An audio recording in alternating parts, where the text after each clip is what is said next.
Bismillahirrahmanirrahim. Nawaitu ta'alluma wa ta'lima wa tadhakura wa tadhkira wa naf'a wal intifa'a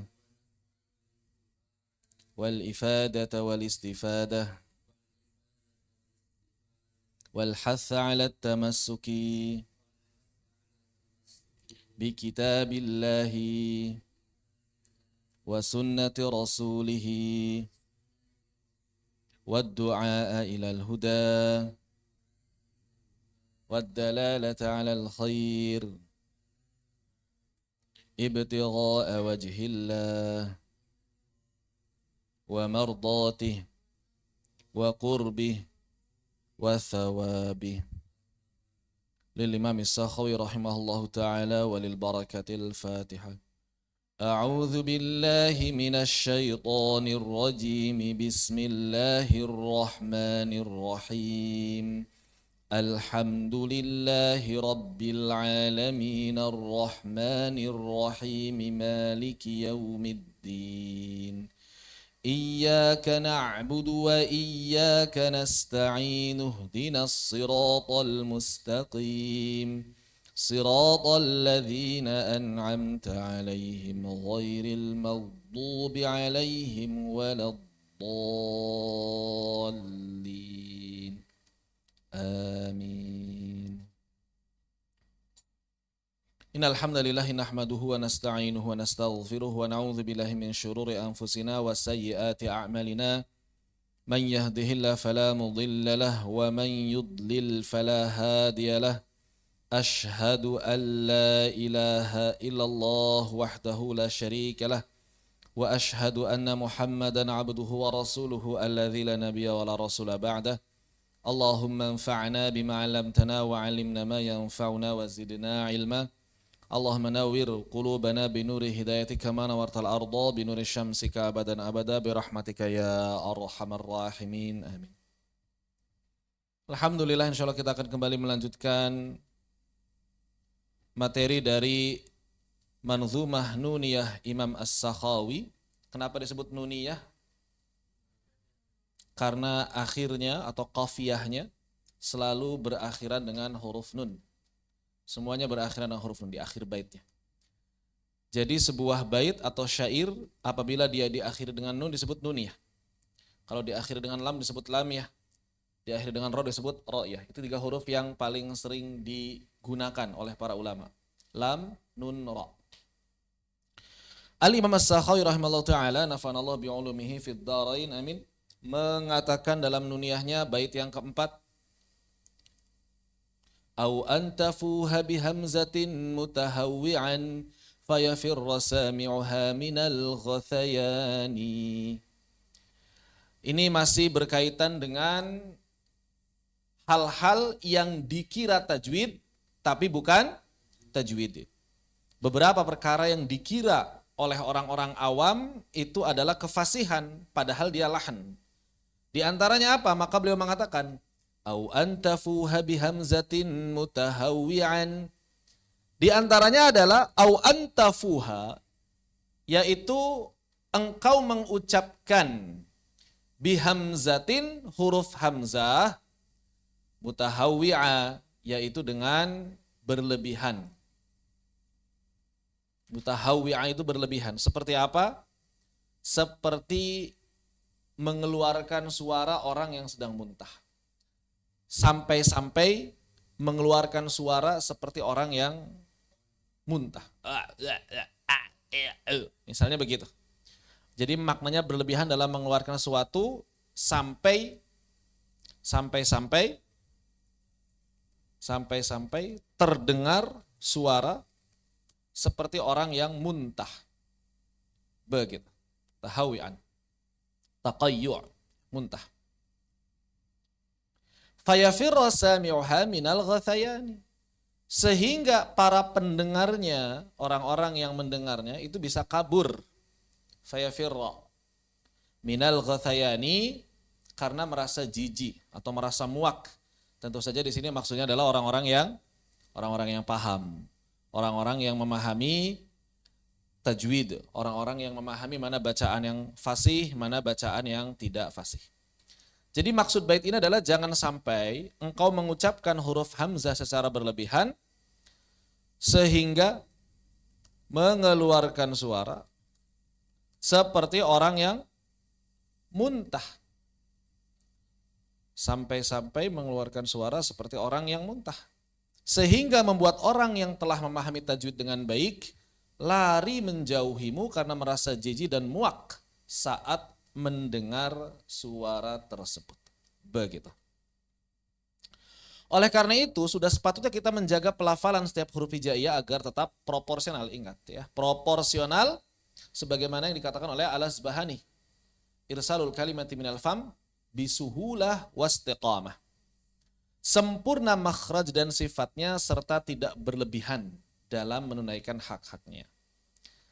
Hal ini disebabkan setiap huruf kata maupun kalimat memiliki kadar ukurannya, bobotnya, timbangannya masing-masing yang mesti ditunaikan secara tepat lagi proporsional, tidak mengurangi haknya juga tidak berlebihan padanya. Jadi kalau diibaratkan sebuah huruf itu beratnya 1 gram, maka tunaikan 1 gram. Jangan tunaikan setengah gram, jangan tunaikan 2 gram. Kalau huruf ini bobotnya 5 gram, maka tunaikan 5 gram. Jangan tunaikan 3 gram, jangan tunaikan 10 gram.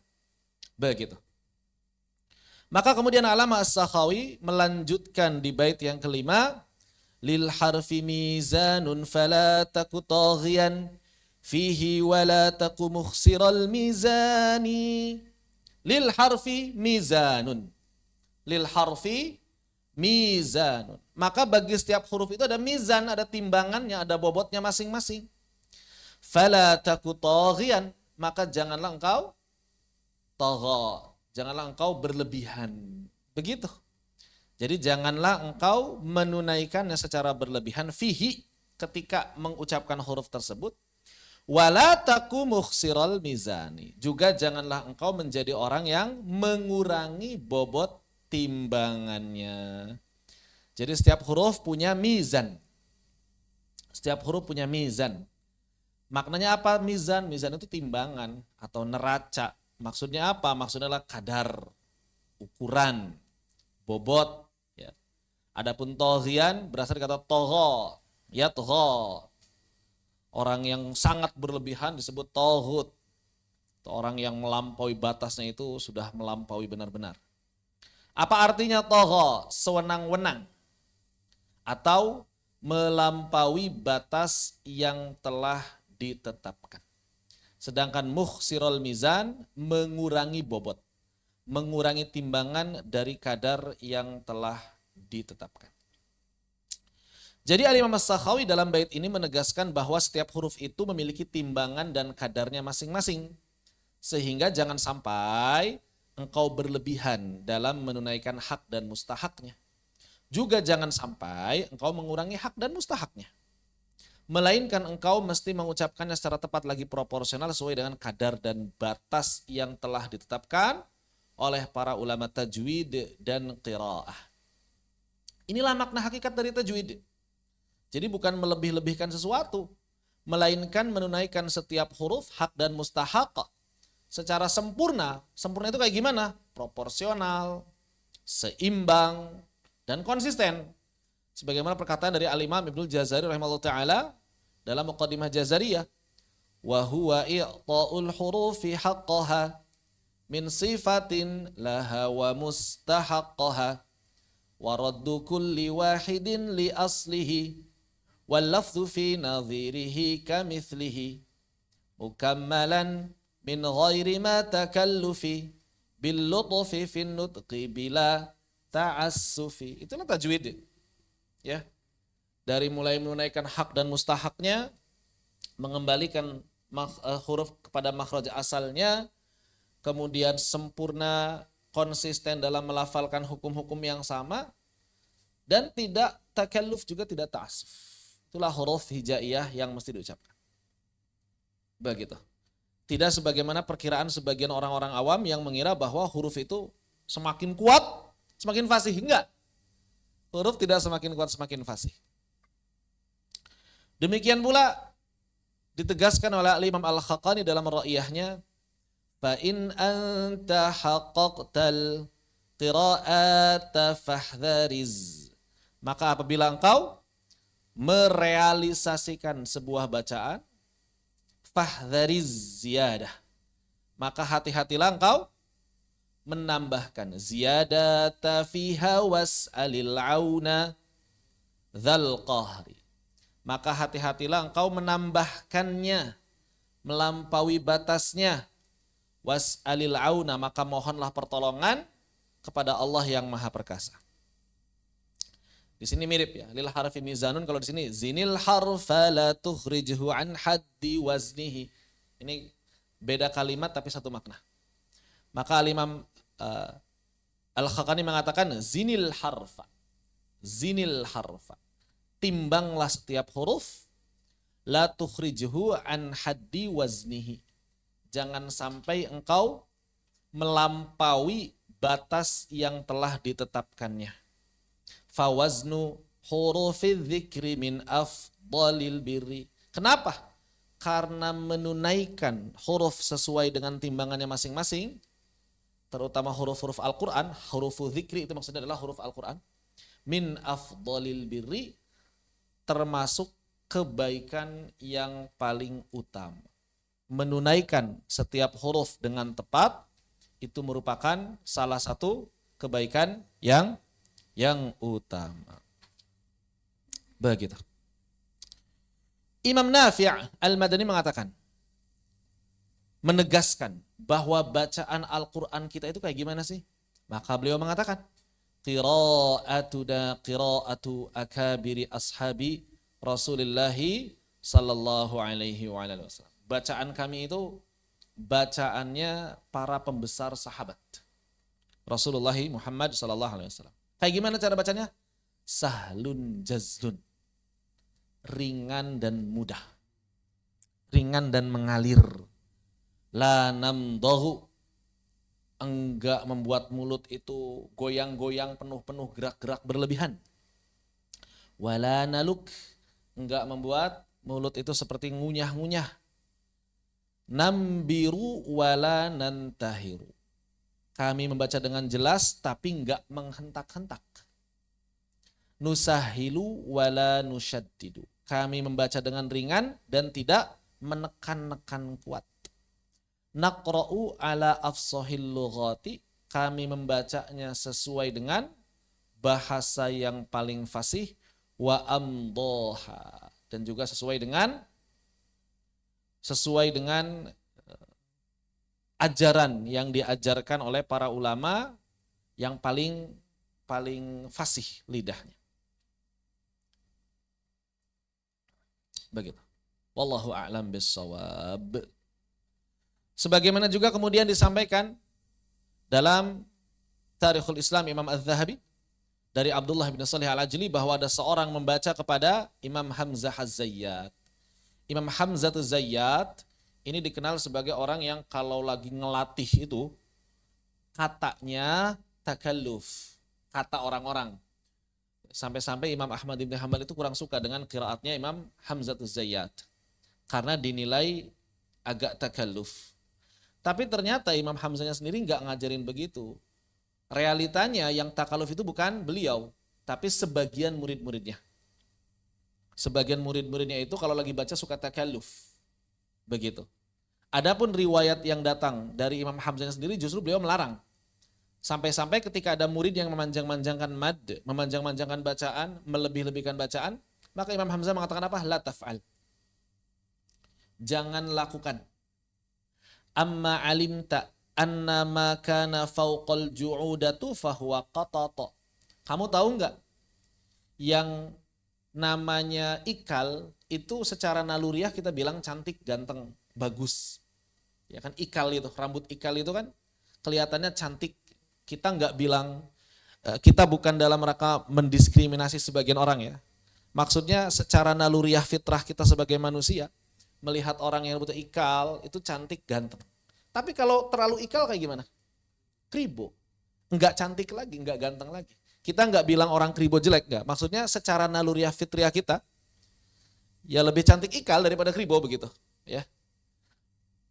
Artinya sesuatu yang berlebihan itu nggak baik. Ikal itu keritingnya sedikit, tapi kalau berlebihan nggak baik, nggak bagus lagi. Makanya orang kribo jarang memanjangkan rambut. Orang kribo jarang memanjangkan rambut. Karena nggak bagus kelihatannya. Ya kan? Jadi kayak sarang lebah gitu. Makanya orang kribo kalau rambutnya panjang diikat. Karena kalau nggak diikat memang nggak bagus kelihatannya. Beda sama orang ikal. Orang ikal rambutnya panjang-panjang. Pada perempuan misalnya rambutnya ikal panjang, senang dia. Rambutnya panjang, cantik. Begitu. Demikian pula, wa ma kana fauqal bayad, dan apa-apa yang berada di atas fauqal ju'udati. Kenapa ju'udatu? Fauqal bayadi. Wa ma kana fauqal bayad, dan apa-apa yang melampaui warna putih, fahuwa baros, maka itu adalah vitiligo. Kulit putih cantik, kulit putih ganteng. Tapi kalau berlebihan kayak si Michael Jackson, enggak cantik lagi, enggak ganteng lagi. Itu kan penyakit vitiligo.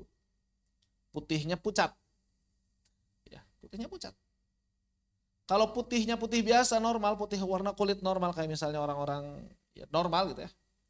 Orang Cina katakanlah, Jepang atau Rusia, putih-putih normal gitu, pasti kita bilang cantik atau ganteng. Tapi kalau sudah vitiligo, yang putihnya itu pucat, seperti bercak, baros, maka tidak cantik lagi, tidak ganteng lagi. Kalau albino merah ya, bukan putih. Kalau albino ya bisa lah, misalnya kayak albino juga. Intinya sesuatu yang berlebihan itu nggak baik. Makanya beliau mengatakan, wa ma kana fauqal qiraati, bukan qiraatu ini. Wa ma kana fauqal qiraati, dan apa-apa yang berada di atas cara baca Al-Qur'an yang benar, ya. Apa-apa yang berada di atas cara baca Al-Qur'an yang benar, falaisa biqiraatin, maka bukan cara baca Al-Qur'an yang benar, begitu. Apa-apa yang berlebihan, maka bukan sesuatu yang tepat. Ini dalil yang sangat kuat yang menunjukkan bahwa Imam Hamzah sendiri nggak suka dengan cara baca sebagian muridnya yang kadang suka berlebihan. Nah sayangnya memang udah terlanjur terkenal sebagian murid-murid ini kalau ngajar agak berlebihan. Makanya dikiranya Imam Hamzah yang seperti itu. Begitu. Terfitnah Imam Hamzah oleh kelakuan sebagian muridnya nggak benar. Oleh sebagian muridnya yang kadang-kadang mungkin saya muridnya Imam Hamzah, saya muridnya Hamzah kayak gitu. Sering nyebut nama beliau tapi cara ngajarnya beda dengan Imam Hamzah. Padahal sudah ditegur sama Imam Hamzah. Nah ini juga banyak zaman sekarang. Makanya kalau misalnya ada orang ngaku muridnya ini, ngaku muridnya itu, pastikan benar nggak sama dengan cara ngajar atau teori-teori gurunya. Seperti misalnya sebagian orang yang ngaku sanadnya ke Syekh Ahmad Suwaid, sanadnya ke Syekh Ahmad Suwaid. Tapi cara bacanya beda. Ada yang menghentak-hentak gitu kan. A'udzu billahi minasyaitonir. Wah ini mah aliran Syekh Ahmad Suwaid. Syekh Ahmad Suwaid enggak begitu cara bacanya. Coba dengerin rekaman Syekh Ahmad Suwaid kayak gitu enggak. Bahkan Syekh Ahmad Suwaid melarang cara baca begitu. Atau misalnya sebagian orang yang katanya dari Yaman itu yang roknya iroh. Katanya murid-murid Syekh Ahmad Suwaid. Enggak, murid-murid Syekh Ahmad Suwaid yang asli enggak begitu. A'udzu billahi minasyaitonir rajim. Wah, ini mah katanya murid Syekh Ahmad Suwaid yang begini nih. Enggak ada murid Syekh Ahmad yang begitu. Nah, ini orang-orang yang mencatut nama Syekh Ahmad Suwaid. Padahal Syekh Ahmad Suwaid bacanya enggak begitu, murid-murid yang asli juga bacanya enggak begitu. Itu hati-hati. Ya, hati-hati. Jadi bisa jadi ada satu atau dua orang murid Syekh Ahmad Suwaid yang berijtihad cara bacanya begitu. Bisa jadi. Kemudian dia yang mengajarkan kepada orang-orang. Ya, mengambil nama Syekh Ahmad Suwaid. Padahal Syekh Ahmad Suwaid cara baca ringan, biasa. Nggak ada iramanya bahkan datar. Nggak dihentak-hentak, nggak dikuat-kuatkan. Begitu kan? Nah, ini yang mesti kita perhatikan. Begitu. Wallahu a'lam bishawab. Khair. Ada yang ingin diskusikan sampai di sini? Dipersilakan apabila ada yang ingin diskusikan.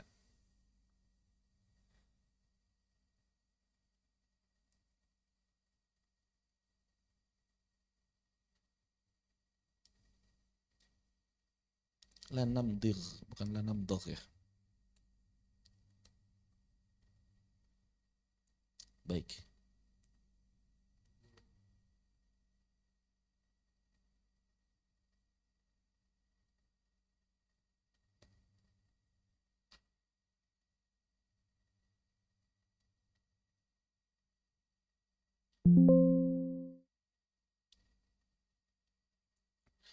Kita masuk ke bagian berikutnya.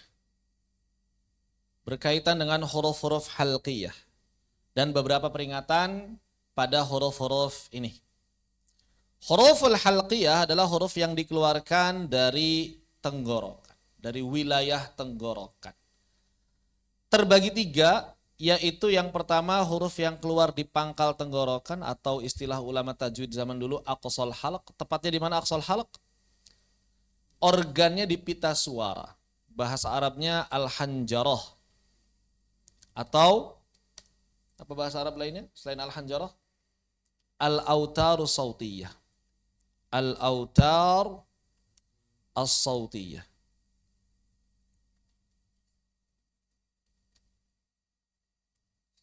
Makanya kadang disebut huruf al-hanjariyah. Kadang disebut huruf al-hanjariyah.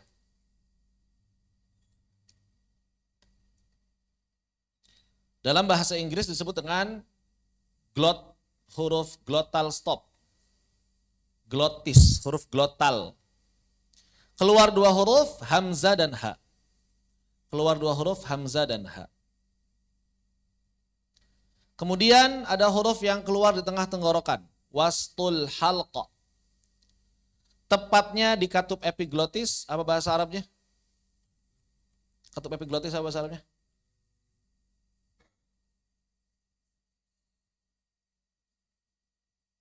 Apa?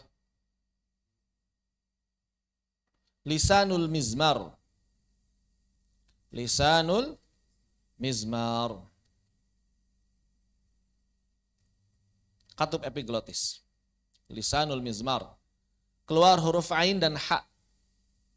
Keluar huruf ain dan ha. Lisanul mizmar.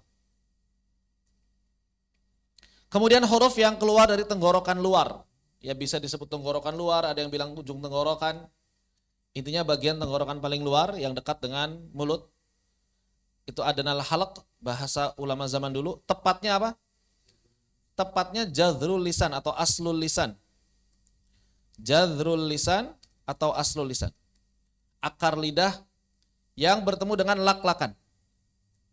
Yang bertemu dengan lak-lakan atau velum. Atau lahah. Bahasa Arabnya lak-lakan itu lahah. Al-lahah.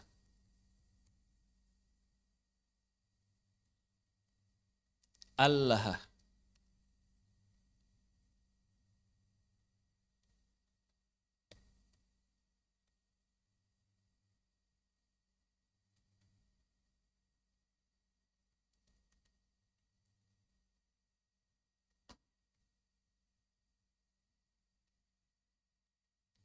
Al-lahah.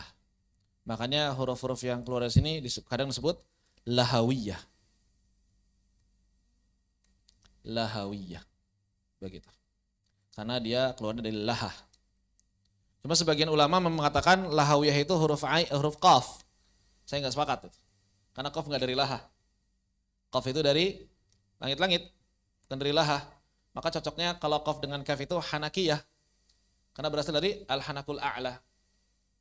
Dari langit-langit. Begitu. Kalau lahah itu cocoknya ghainan kha. Maka keluar huruf ghain dan huruf kha, lahawiyah. Yang mengatakan bahwa lahawiyah itu adalah huruf qaf dan kaf, huruf qaf, ya qaf dan kaf ya, itu Imam Al-Khalil. Imam Al-Khalil mengatakan bahwa huruf qaf dan kaf itu di lahawiyah. Saya nggak sepakat. Kenapa? Karena bukan dari lahah. Demikian. Wallahu a'lam bishawab. Kebanyakan ulama nahwu dan qiraah mengatakan bahwa alif juga keluar dari halaq. Tepatnya di pita suara. Ini pendapat Imam Sibawayh ya. Bahwa huruf mad itu keluar dari aslinya, keluar dari asalnya. Alif dari hamzah, kemudian ya mad dari ya, waw mad dari waw. Karenanya Imam As-Sakhawi memasukkan pembahasan huruf mad di antara huruf halqiyah. Imam As-Sakhawi menganut pendapat ini, makanya pembahasan mad di sini, di bab ini masuknya. Begitu. Wallahu a'lam bishawab.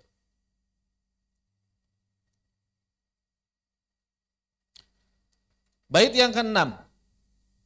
Al-Imam As-Sakhawi mengatakan فَإِذَا هَمَزْتَ فَجِئْ بِهِ مُتَلَطِّفًا مِنْ غَيْرِ مَا بُهْرٍ وَغَيْرِ تَوَانِي. فَإِذَا هَمَزْتَ, maka apabila engkau mengucapkan hamzah. Maksudnya hamazta, mengucapkan engkau menghamzahkan, itu enggak enak, engkau menghamzahkan. Engkau mengucapkan hamzah. Faji bihi mutalattifan, maka datangkanlah hamzah itu mutalattifan, dengan lunak, dengan lembut. Oh gimana? Hamzah kan kuat, tapi harus tetap lembut. Nah gimana caranya? Caranya adalah min ghairi mabuhrin. Caranya adalah tanpa berlebih-lebihan. Wa ghairi tawani, tapi juga jangan lemah. Berarti pertengahan. Jangan berlebihan, jangan lemah. Begitu. Ya. Mutalattifan. Mutalattif artinya bersikap lemah lembut, halus, lunak atau ramah. Berasal dari kata talattafa, ya talattafu, talattufan, fal yatalattaf, wal yatalattaf. Kalimat tengah dalam Al-Qur'an. Begitu kata perhitungan para ulama ya. Wal yatalattaf itu tengahnya Al-Qur'an. Makanya di sebagian mushaf diwarnain merah. Ditebalkan juga kadang-kadang. Jadi pertengahan Al-Quran itu adalah bersikap lemah lembut lah. Pertengahan Al-Quran. Makna bait ini adalah, maka apabila engkau mengucapkan huruf hamzah, pemakaiannya ada dua, gak enak. Maka apabila engkau mengucapkan huruf hamzah, ucapkanlah dengan lembut dan lunak tanpa mengucapkan yang berlebihan atau mengurangi hak-haknya. Terus bagaimana cara mengucapkan hamzah yang tepat? Ya kita harus paham makhrajnya di mana. Kita juga harus paham sifatnya apa saja.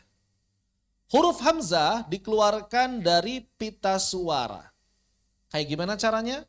Dengan cara menutupnya secara sempurna pita suara tersebut ketika sukun. Dan menggetarkan pita suara saat berharokat sama seperti huruf-huruf jahar yang lain. Karenanya huruf hamzah disebut juga dengan glottal stop. Yaitu menghentikan laju udara dengan cara menutup lipatan pita suara atau glotis.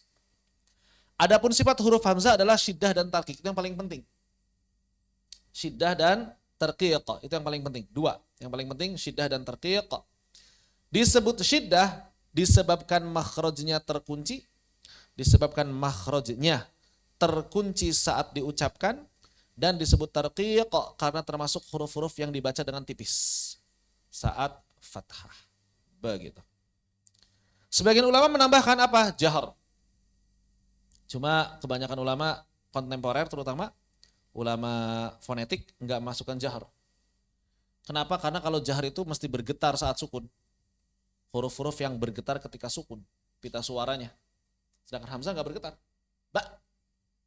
Makanya kebanyakan ulama fonetik tidak masukkan hamzah sebagai huruf jahar, tidak masukkan hamzah sebagai huruf hams.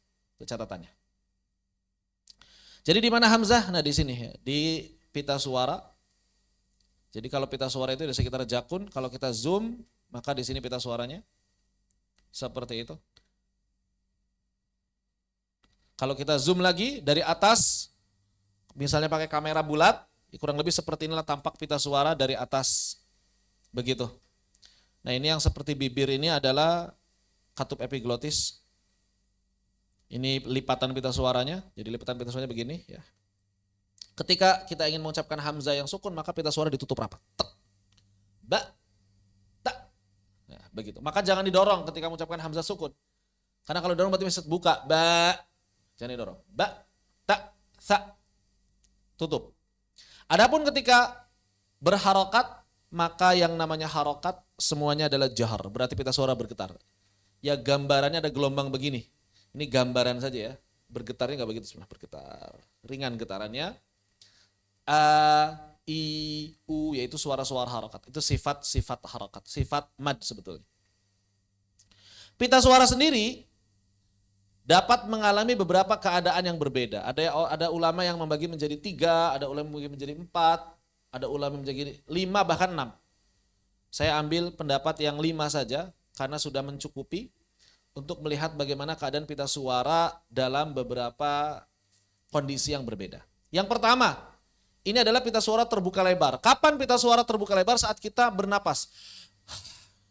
Itu bernapas pita suara terbuka lebar. Begitu. Kemudian nomor 2, ini adalah ketika mengucapkan huruf hams secara umum. Huruf-huruf hams secara umum diucapkan dengan cara pita suara terbuka tapi tidak seperti bernapas, tidak seperti terbukanya ketika pita suara bernapas. Misalnya huruf sin, pita suara kebuka itu. Nggak bergetar. Ketiga, saat mengucapkan huruf-huruf jahar, yaitu bergetar pita suara kita, bergetar lembut.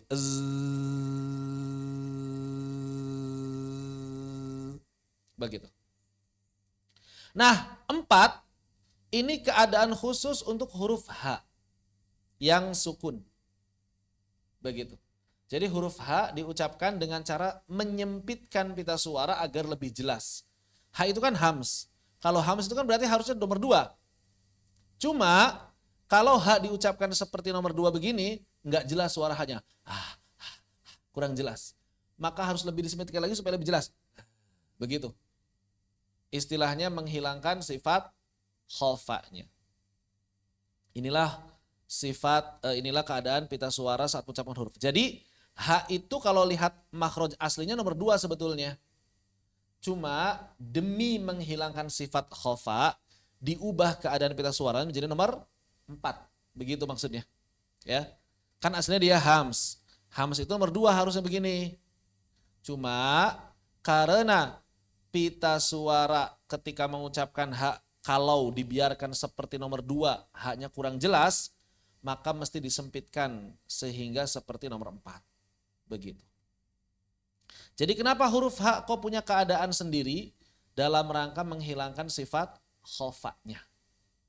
Adapun nomor 5, inilah keadaan glottal stop di mana pita suara tertutup rapat dengan sempurna, yaitu saat mengucapkan hamzah yang sukun atau konsonan hamzah. Begitu. Wallahu a'lam. Jadi ketika kita berbicara makhraj maupun sifat sebuah huruf hijaiyah, sebetulnya kita sedang membicarakan keadaan konsonan mereka, bukan sedang berharokatnya sebetulnya. Baik. Ya, boleh silakan. Kemudian selain mengenal makhraj, untuk menyempurnakan sifat, untuk menyempurnakan pengucapan huruf, kita juga mesti mengenal sifat-sifat huruf. Apa itu sifat? Sifat itu karakter huruf ketika diucapkan. Lebih tepatnya cara keluarnya huruf saat diucapkan dari makhraj. Inilah makna sifat. Cara keluarnya huruf saat diucapkan dari makhrajnya. Kita bisa mengetahui sifat sebuah huruf dengan cara apa? Dengan cara memperhatikan bagaimana dia keluar, bagaimana dia dibunyikan. Kita bisa melihat karakter setiap huruf dari bagaimana ia diucapkan atau dibunyikan. Para ulama tajwid sendiri membagi sifat huruf menjadi 2. Ada yang disebut dengan sifat lazimah, ada yang disebut dengan sifat aridhah. Apa bedanya lazimah sama aridhah? Kenapa ada sifat lazimah? Kenapa ada sifat aridhah? Sifat lazimah adalah sifat yang selalu melekat. Jadi para ulama memperhatikan ketika huruf ini diucapkan, mau dia sukun, mau dia berharokat, mau dia di depan, mau dia di tengah, mau dia di belakang, kok selalu ada. Maka karakter itu disebut lazimah atau dzatiyah. Kemudian para ulama memperhatikan kok huruf ini kadang ada mengandung sifat ini dalam keadaan tertentu. Kadang-kadang hilang sifatnya. Kadang-kadang berubah sifatnya. Maka itu yang disebut dengan sifat aridhah. Begitu. Bahkan kemudian para ulama memperhatikan huruf-huruf itu ada yang sifatnya berlawanan, ada yang tidak berlawanan. Maksudnya berlawanan itu bagaimana? Jadi ada huruf kalau misalnya dia tidak A, pasti A begitu. Kalau dia tidak A, pasti lawannya A. Dia tidak A, lawannya A ini apa? B misalnya, maka berarti dia pasti B. Kalau dia A, pasti bukan B. Kalau dia bukan B, pasti A misalnya begitu. Oh berarti berlawanan. Sama seperti karakter manusia. Kalau tidak baik, pasti jahat. Kalau tidak tinggi, pasti pendek. Kalau tidak laki-laki, pasti perempuan. Begitu. Tapi ada juga yang tidak berlawanan. Contohnya apa? Kalau manusia, karakter manusia yang enggak berlawanan. Contohnya hobi. Orang yang hobinya itu renang, ya udah hobinya renang. Yang enggak hobi renang apa? Yang enggak renang udah enggak ada lawannya gitu. Maksudnya seperti itu. Enggak mesti berlawanan. Saya hobinya renang. Berarti yang enggak hobi renang, ya tergantung beda-beda. Lain halnya kalau orang yang tidak baik. Orang yang tidak baik pasti jahat. Orang yang tidak baik pasti jahat. Ya kan? Orang tidak baik itu apa? Ya tidak baik tergantung. Enggak ada tergantung. Orang tidak baik pasti jahat. Itu maksudnya kenapa kemudian para ulama membagi sifat berlawanan, sifat yang tidak berlawanan. Jadi melihat realita. Untuk apa kemudian para ulama membagi seperti itu? Sebetulnya semuanya dalam rangka mempermudah pembelajaran. Metode dalam rangka mempermudah pembelajaran. Contoh sifat lazim atau dzatiyah adalah sifat yang selalu melekat pada huruf saat diucapkan seperti apa misalnya hams. Jadi huruf-huruf hijaiyah itu kalau dia memang sudah terkena karakter hams, ya sudah kapanpun dia pasti jadi hams. Begitu. Dan yang tidak hams pasti jahar. Nah begitu contohnya. Yang tidak hams pasti jahar. Walaupun ada huruf yang para ulama beda pendapat seperti hamzah tadi. Demikian pula ada yang syiddah. Yang tidak syiddah pasti rikhwah. Misalnya begitu. Seperti hams, jahar, syiddah, rakhawah. Nama sifatnya rakhawah, nama hurufnya rikhwah. Dan sebagainya. Sedangkan sifat aridah adalah sifat yang kadang menyertai huruf dan kadang tidak. Sifat yang sewaktu-waktu muncul. Sifat yang kadang menyertai huruf dan kadang tidak. Atau sifat yang sewaktu-waktu muncul dan sewaktu-waktu hilang. Begitu. Sifat ini hanya muncul sewaktu Allah. Sudah ada. Berarti nggak perlu ada tambahan. Sifat ini hanya muncul sewaktu-waktu dan lebih dikenal dengan istilah hukum-hukum tajwid. Ya, begitu. Jadi sifat dia munculnya sewaktu-waktu hilang. Demikian. Nah, untuk mengetahui sifat atau karakter huruf, kita bisa menentukan acuannya. Dilihat dari apa? Maka yang pertama kita melihat dari keadaan makhraj. Untuk mengetahui karakter huruf itu, kita lihat keadaan makhraj setiap huruf ketika diucapkan. Maka nanti kita bisa melihat bagaimana keadaan makhrijul huruf ketika huruf-huruf tersebut diucapkan. Sifat huruf dapat kita ketahui dengan cara melihat keadaan makhrajnya saat diucapkan. Sehingga kita juga bisa merasakan bagaimana laju udara atau aliran suara yang mengalir pada makhraj tersebut. Para ahli fonetik kontemporer menyebutnya dengan istilah cara hambat. Jadi si laju udara itu dihambatnya kayak gimana sih? Kita kemarin sudah bahas bahwa semua huruf itu berawal dari paru-paru. Kemudian udara dari paru-paru dialirkan ke tenggorokan, dialirkan ke mulut.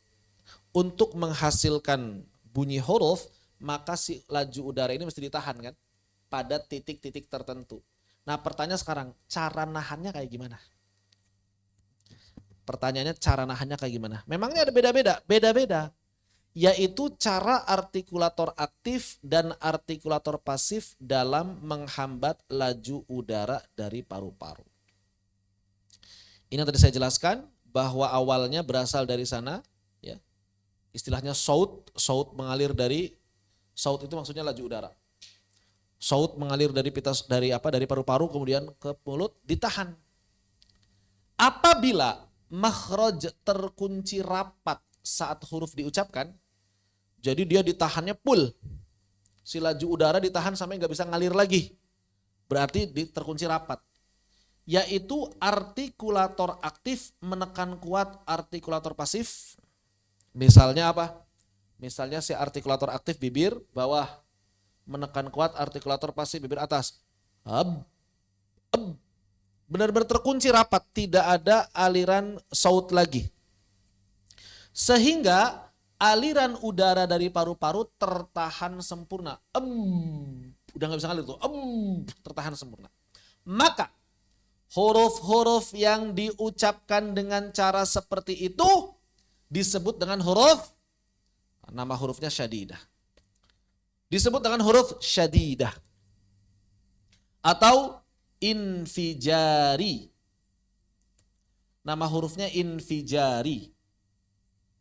Sifatnya syiddah, sifatnya infijar. Nama hurufnya syadidah atau infijari. Atau konsonan hambat sempurna. Atau konsonan letupan. Plosive. Plosive letter. Bahasa Inggrisnya. Plosive letter.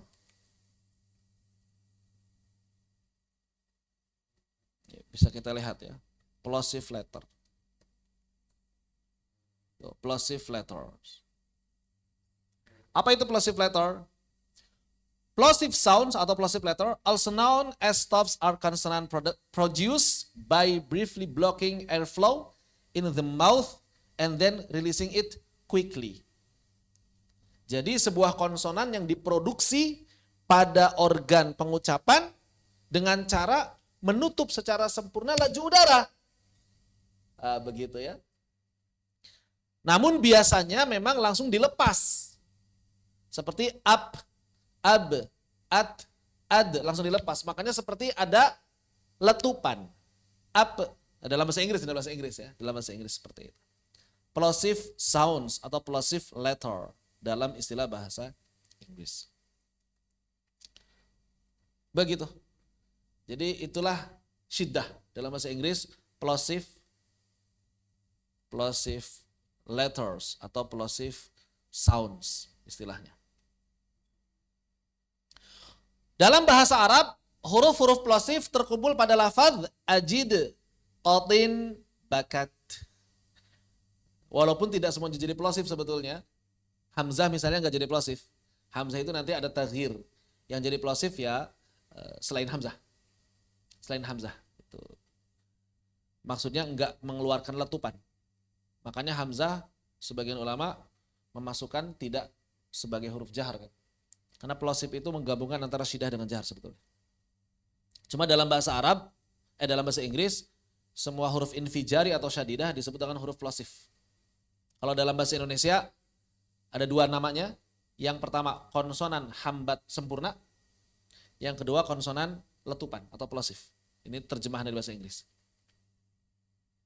Dalam bahasa Arab bisa disebut syiddah atau hurufnya huruf syadidah atau sifat infijar. Jadi kalau misalnya kita mendengar sifat infijar itu terjemahan dari plosive. Dalam bahasa Indonesia letupan, dalam bahasa Inggris plosive, dalam bahasa Arab infijar. Eta kene. Cek Sunda mah. Sami mawon, apa bahasa Indonesia? Itu juga. Sama aja itu juga. Maka kalau misalnya ada orang ngomongin sifat infijar, tapi pengertiannya kemana-mana, dia nggak paham infijar berarti. Karena ada sebagian orang nyebut-nyebut infijar. Jim itu punya sifat infijar kata dia. Maka cara mengucapkan jim bagaimana? Pecah. Jua. Ada hubungannya.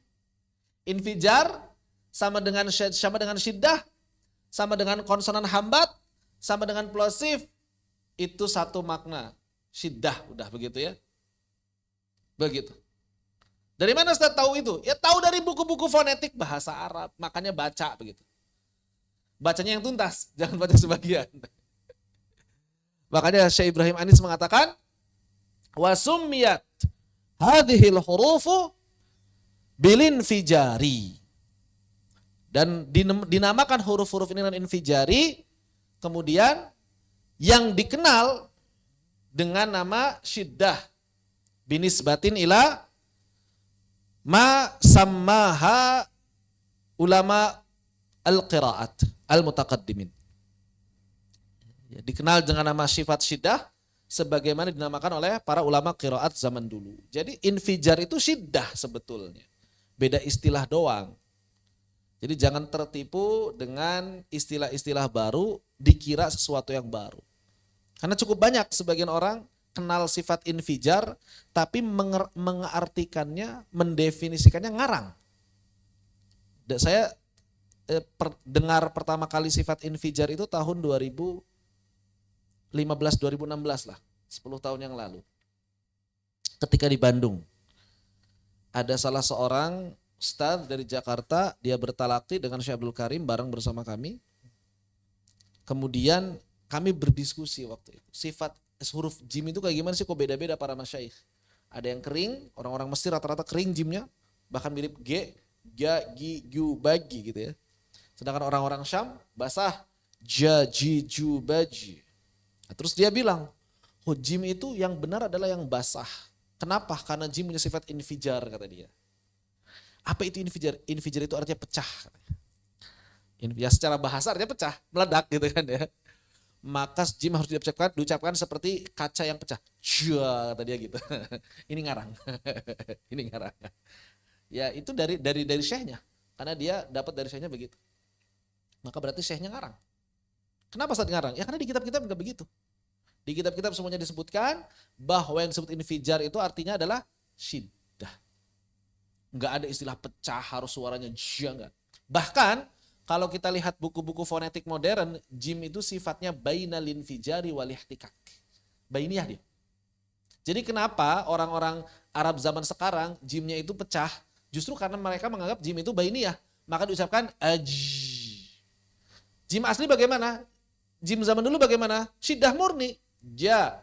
Maka sebetulnya kalau misalnya kita ingin membandingkan antara jim orang-orang Mesir dengan jimnya orang-orang Syam, yang lebih sesuai dengan teori jimnya orang Mesir sebetulnya. Karena syiddahnya sempurna. Cuma jangan berlebihan. Kadang-kadang orang Mesir berlebihan. Jadi apa? Jadi G. Makanya di Mesir nggak ada jamal, adanya gamal. Berlebihan. Tapi secara sifat mereka lebih sempurna karena syiddah murni. Sedangkan saudara-saudara kita di Syam, terutama orang-orang awamnya, itu sudah bainiyah. Aj, ja, atau jim yang bercampur dengan shin kalau bahasa Imam Sibawayh ya. Itu tidak tepat. Tapi kalau ulama-ulamanya enggak ya. Cuma walaupun ada sebagian ulamanya kadang-kadang masih terpengaruh dialek awamnya, jimnya itu agak basah, ja, tidak tepat. Secara teori kurang tepat. Secara teori yang lebih tepat adalah syiddah sempurna. Ajid, qatin, bakat. Maka kalau kita ingin mengucapkan huruf jim, ya ucapkan saja huruf dal, ucapkan saja huruf ba, mirip dengan itu harusnya. Kan sama sifatnya. Jim, dal dengan ba sifatnya sama semua kan? Gak ada yang beda kan? Berarti suaranya harusnya mirip. Bukan sama. Kalau sama ya sama hurufnya, suaranya mirip. Maksudnya suaranya gak akan beda jauh. Da, ja, ba. Enggak mungkin da, ba, ja. Kan beda suaranya, gak bisa. Berarti kalau begitu ada sifat tambahan. Padahal realitanya jim gak punya sifat tambahan. Itu infijar. Ya infijar itu syiddah. Jangan diartikan yang lain. Ihtikak itu rakhawah. Bahasa lain dari rakhawah. Ulama fonetik bilangnya ihtikak. Geseran. Ihtikak itu menggeser. Bahasa Indonesia konsonan geseran. Atau gesekan. Huruf kaf dengan huruf ta kan suaranya mirip tuh. Ka, ta, ya kan? Kenapa? Karena sifatnya semuanya sama. Maka yang namanya huruf itu begitu. Huruf yang sifatnya sama pasti suaranya mirip. Oleh karena itu, huruf yang sifatnya sama dibedakan suaranya dengan makhraj. Huruf yang makhrajnya sama dibedakan dengan sifat. Suaranya mirip. Ba dengan dal. Kenapa suaranya mirip? Karena semua sifatnya sama. Semua sifatnya sama. Makanya kita kalau dengar orang nyebut nama Budi atau Dudi kadang-kadang samar. Saking samanya sifat ba dengan dal. Demikian pula tati, kaki kadang-kadang samar. Karena suara kaf dengan ta itu sifatnya sama semuanya. Itu wajar. Oleh karena itu Imam Al-Jazari mengatakan hati-hati mengucapkan dot menjadi dho. Karena sifatnya sama semua. Cuma zaman sekarang beda. Zaman sekarang udah beda. Zaman sekarang dot miripnya mirip dal atau mirip to. Zaman dulu miripnya dho. Karena secara teori sifatnya sama dengan dho semuanya. Iya kan? Begitu. Baik. Jadi kalau ada huruf yang terkunci makhrajnya secara sempurna, maka disebut huruf syadidah atau huruf infijari atau huruf konsonan apa? Konsonan hambat sempurna atau disebut juga konsonan letupan. Plosive letter. Ada bahasa yang lain, konsonan hambat sempurna itu saya lupa istilah bahasa Arabnya ya. Selain infijari ada lagi. Dia diambil dari hambat sempurna. Apa ya? Ghalaq atau apa? Dia intinya terkunci lah. Saya lupa istilahnya. Apa? Mughlaq atau apa? Saya khawatir salah lah. Ada di kitab-kitab fonetik ada. Jadi selain infijari ada nama lainnya. Intinya terkunci. Kalau nggak salah berasal dari kata ghalaq, cuma saya lupa istilahnya apa. Terus bagaimana kalau tidak terkunci? Apabila makhraj tidak terkunci rapat, di mana? Ini sebetulnya bukan bahasa Indonesia yang baik dan benar, cuma susah. Di mana artikulator aktif hanya mendekat atau bersentuhan lunak dengan artikulator pasif, sehingga laju udara dari paru-paru masih bisa mengalir pada titik pertemuan tersebut. Jadi ditahan laju udaranya, tapi masih ngalir gitu. Misalnya huruf apa? Huruf zai. Ditahan kan? Tapi masih ngalir. Nah, maka huruf-huruf yang dikeluarkan dengan cara seperti itu disebut dengan huruf, nama hurufnya rikhwah. Nama sifatnya rakhawah. Atau ihtikaki. Nama hurufnya ihtikaki. Sifatnya ihtikak. Atau konsonan geseran. Bahasa Inggrisnya fricative sounds. Atau fricative letters. Kalau bahasa Inggris pakai V. Pakai V. Bahasa Indonesia fricative pakai F. Kalau bahasa Inggris fricative letter. Pakai C. Fricative letters. Itu bahasa Inggrisnya. Fricative letter. Kalau pengen pakai bahasa Inggris. Kalau yang tadi saya tulis itu bahasa Indonesia. Yang di situ bahasa Indonesia.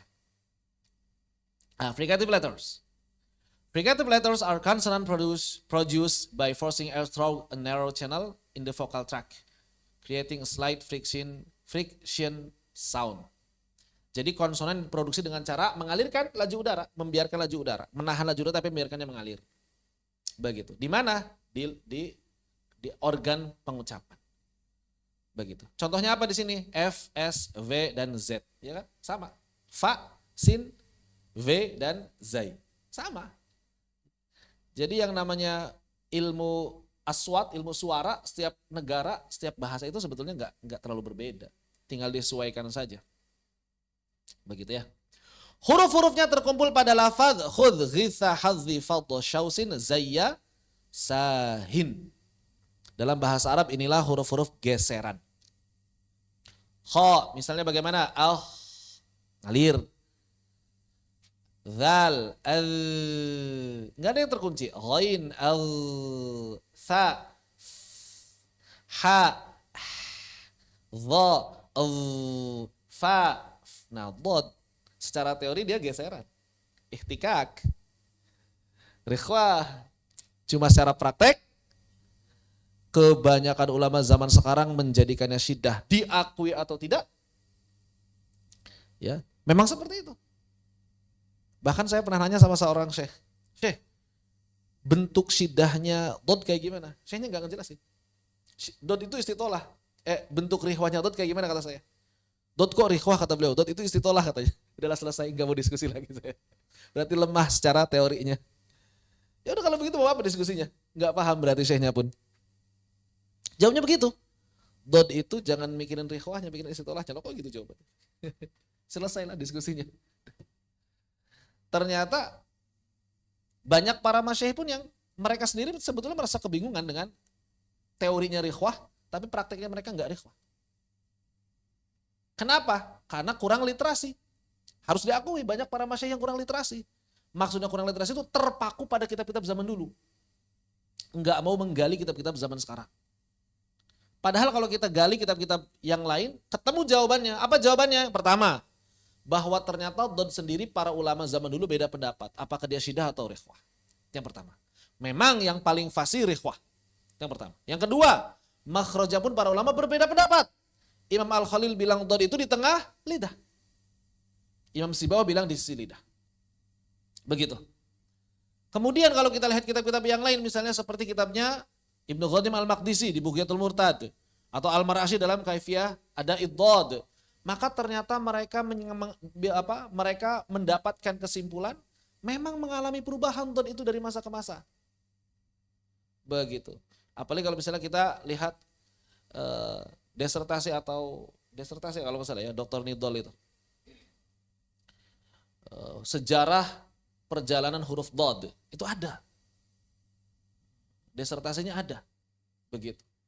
Jadi kalau misalnya kita mau membuka literasi, ketahuan jawabannya. Oh ternyata antara dad zaman dulu dengan dad zaman sekarang memang telah mengalami pergeseran.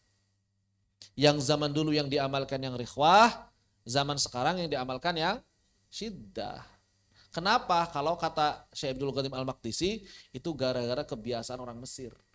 Yang mengubah dad menjadi to, dan to-nya dihamesin.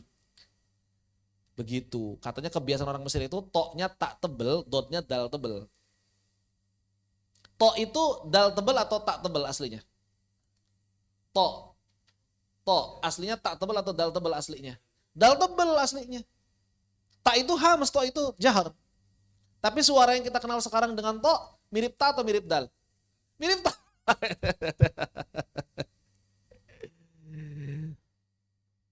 Jadi harusnya to itu dal tebel. Harusnya. Karena secara teori jahar. Tapi orang-orang Mesir mengucapkan to dengan tak tebal. Dan menjadikan dad dal tebal. Kata siapa? Kata Syekh Al-Mar'ashi dan Syekh Abdul Qadim Al-Maqdisi. Ratusan tahun yang lalu sudah bercerita seperti itu. Maka para ulama-ulama yang belajar di Mesir rata-rata ya begitu hasilnya. Dan akhirnya ngambil jalan tengah.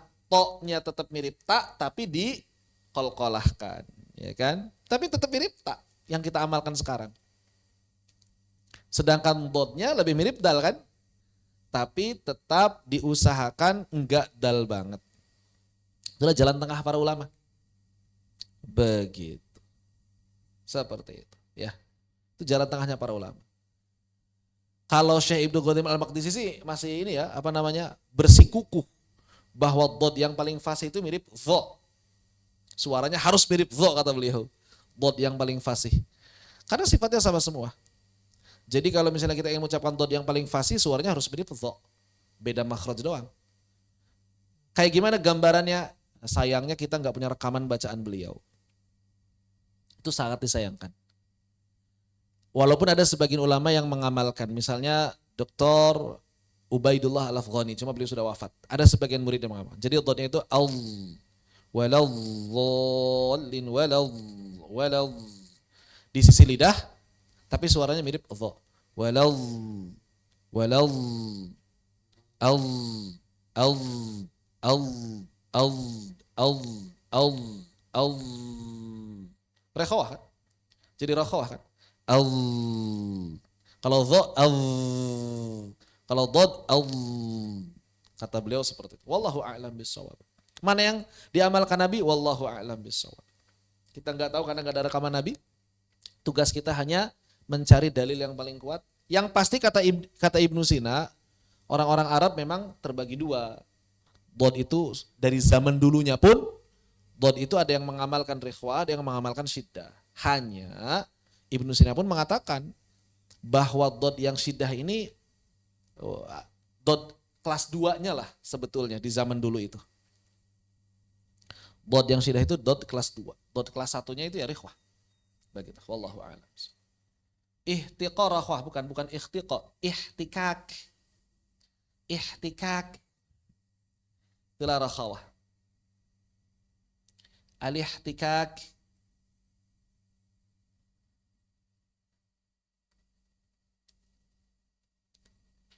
Al-ihtikak fil harfi.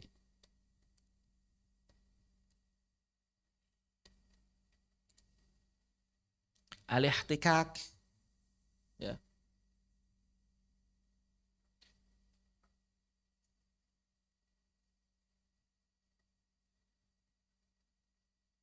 Mana di sini? Ihtikak. Harfun ihtikaki. Harfun ihtikaki. Mana kita lihat.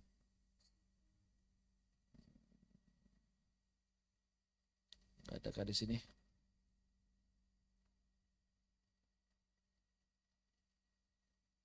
Penjelasannya. Makna huruf al-ihtikak. Mana enggak ada AI-nya? Kalau di sini disebutkan al-aswatul ihtikaki hiya ihtikakul hawa'i bi'a'dha'i nutqi inda mururi biha. Suara ihtikak adalah suara yang ketika diucapkan itu udara mengalir di organ pelafalan. Udara mengalir di organ pelafalan. Mengalir di organ pelafalan. Rikhwah. Ya, begitu.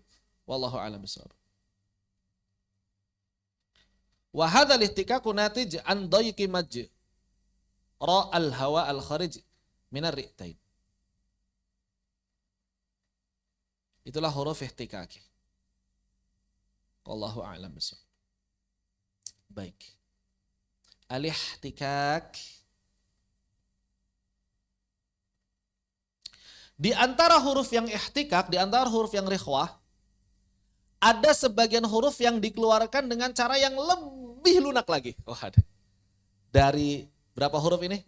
Khudh ghitha hadhi fadh syauzin zayya sahin. Ada berapa huruf?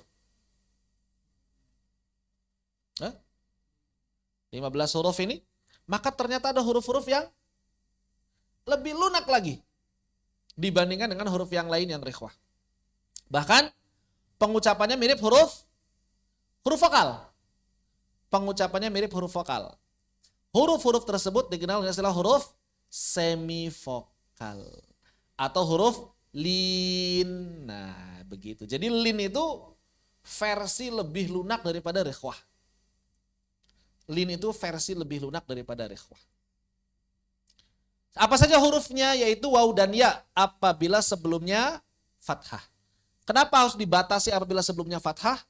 Karena kalau bukan fathah jadi huruf vokal. Karena kalau bukan fathah jadinya huruf vokal. Begitu. Untuk melihat perbandingan antara syiddah, rikhwah, dan juga lin, huruf syadidah, huruf rikhwah, dan huruf lin,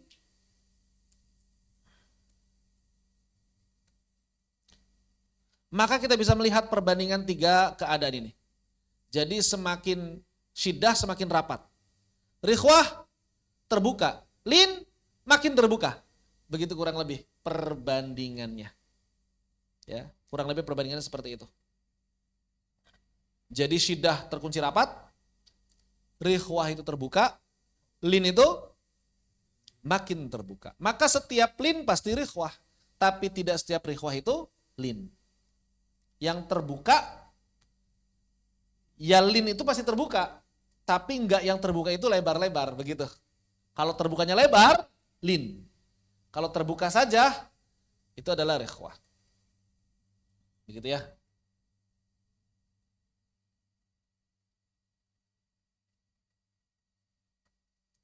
Demikian. Bahasa kitanya semivokal. Kenapa disebut semivokal? Karena cara mengucapkannya mirip vokal. Di mana cara mengucapkannya mirip vokal? Saat mengucapkan ya, konsonan ya, maka sama dengan mengucapkan vokal i. Lidahnya diangkat. I sama. Saat mengucapkan saat mengucapkan waw, sama seperti sama kan? Jadi dia huruf konsonan, tapi cara mengucapkannya mirip vokal. Begitu. Itulah lin. Lembut lunak. Makanya disebut semivokal. Bahasa Indonesianya semivokal. Bahasa Inggrisnya semivokal. Bahasa Arabnya lin. Begitu. Wallahu a'lam bishawab. Makanya karena dia huruf semivokal, kadang-kadang memiliki hukum vokal. Apa hukum vokalnya? Mad. Kenapa lin punya hukum mad? Karena dia menempati hukum vokal. Begitu, bisa memanjang. Padahal dia huruf konsonan. Huruf konsonan bisa memanjang enggak? Aslinya kan enggak bisa. Huruf konsonan itu aslinya nggak bisa memanjang. Misk, nggak dibaca misk, nggak bisa begitu kan? Misk, nggak dibaca misk, tapi semivokal manjang. Yaum, kenapa? Karena hukumnya hukum vokal. Hukumnya hukum mad. Menempati hukum mulhaq. Dianggap sama dengan mad. Padahal ya bukan mad. Begitu. Kenapa dianggap sama dengan mad? Karena kemiripan cara mengucapkannya. Demikian. Baik. Jadi di sini sudah ada 3 sifat. Dilihat dari apa? Dilihat dari makhrajnya. Yang pertama, huruf-huruf syadidah, infijari. Yang kedua, huruf-huruf rikhwah, ihtikaki. Yang ketiga, huruf-huruf lin. Atau 2 huruf lin. Harfailin biasanya ya. 2 huruf lin. Karena lin cuma 2. Harfailin. Harfalin. Kemudian, ada lagi yang lain? Ada. Apa itu? Apabila makhraj terkunci rapat, berarti kalau terkunci rapat, syiddah atau rikhwah? Syiddah sebetulnya. Jadi ada huruf-huruf yang mirip syiddah, namun laju udara dari paru-paru mengalir melalui celah yang berasal dari sisi-sisi makhraj. Maka huruf yang diucapkan dengan cara seperti itu disebut dengan huruf munharifah. Disebut dengan huruf munharifah. Huruf yang punya sifat inhiraf. Huruf munharifah. Sifat yang huruf yang punya sifat. Kenapa disebut inhiraf? Kenapa disebut inhiraf? Karena dia melenceng aliran suaranya. Seperti tampak pada gambar. Kan makhrajnya lam itu ujung lidah. Kalau kita ngikutin aturan syiddah, yang namanya makhraj terkunci harusnya tertahan. Ya kan? Kalau kita ngikutin aturan rikhwah, yang namanya suara harus mengalir di makhrajnya. Nah lam ngalir, tapi bukan di makhrajnya gitu maksudnya. Ya enggak? Lam suaranya ngalir enggak? Ngalir. Tapi di makhrajnya bukan itu. Bukan, malah di sampingnya. Pintunya kan di situ, makhraj. Makhraj itu kan tempat keluar, harusnya kan pintu. Dia malah bukan jadi pintu makhraj itu, malah jadi kunci. Malah jadi kunci. Makhrajnya malah di luar gitu. Itu aneh. Jadi lam itu mahiwal. Mahiwal itu beda. Mahiwal tenaonnya. Bahasa Indonesianya. Keluar dari sesuatu yang mainstream, enggak mainstream gitu. Orang mah keluar dari pintu, dia mah pintunya malah dikunci, keluar dari jendela, itulah lam. Yang namanya makhraj artinya tempat keluar. Tapi bagi lam, makhraj itu bukan tempat keluar, tapi tempat terkunci. Bagi lam, makhraj itu bukan tempat keluar, tapi tempat terkunci. Lalu terus keluarnya dari mana? Dari samping, makanya disebut dengan janibi, karena sampingan. Disebut juga letteral atau liquida sounds, liquida letters, L. Begitu. Huruf yang memiliki sifat ini adalah huruf lam, yang disepakati para ulama lam saja. Kemudian huruf ro menurut sebagian ulama. Kalau ro kayak gimana? Kalau ro sebaliknya. Dia pintunya buka tutup gitu pintunya. Ada getaran. Sehingga suara mengalir dari sana.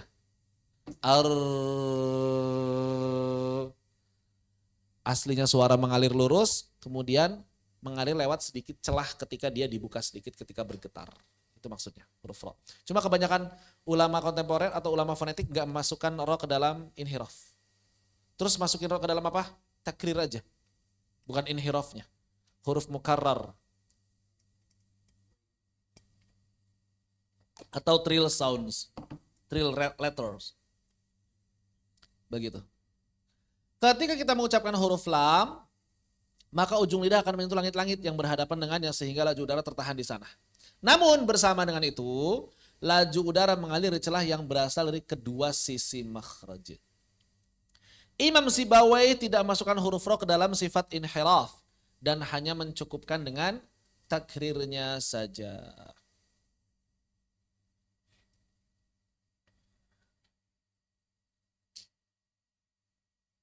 ke dalam huruf yang memiliki sifat inhiraf. Dan hanya mencukupkan dengan takrirnya saja.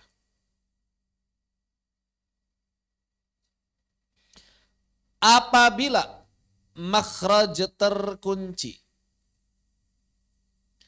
rapat pada saat huruf diucapkan, namun laju udara dari paru-paru mengalir melalui celah yang disebabkan getaran ujung lidah, maka huruf yang diucapkan dengan cara seperti itu disebut dengan huruf takrir atau mukarrar.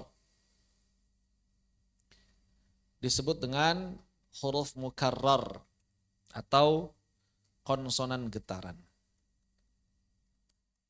Tril. Huruf yang punya sifat takrir. Hurufnya hanya satu, yaitu huruf ra.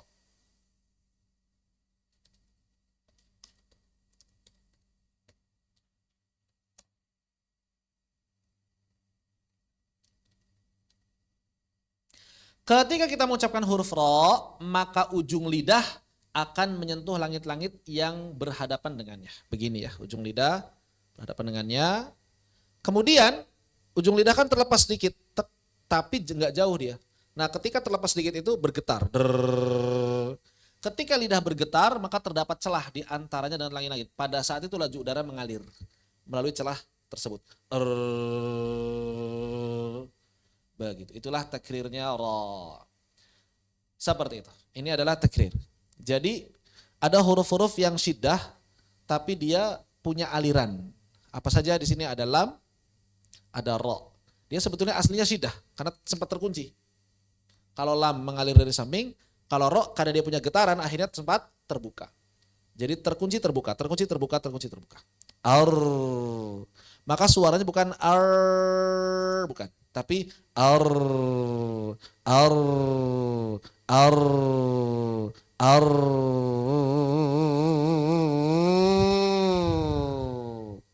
Jadi bukan ar, ar, atau mantul ara, ara, au, gak ada. Jadi nggak dipantulkan ar, ar, ar.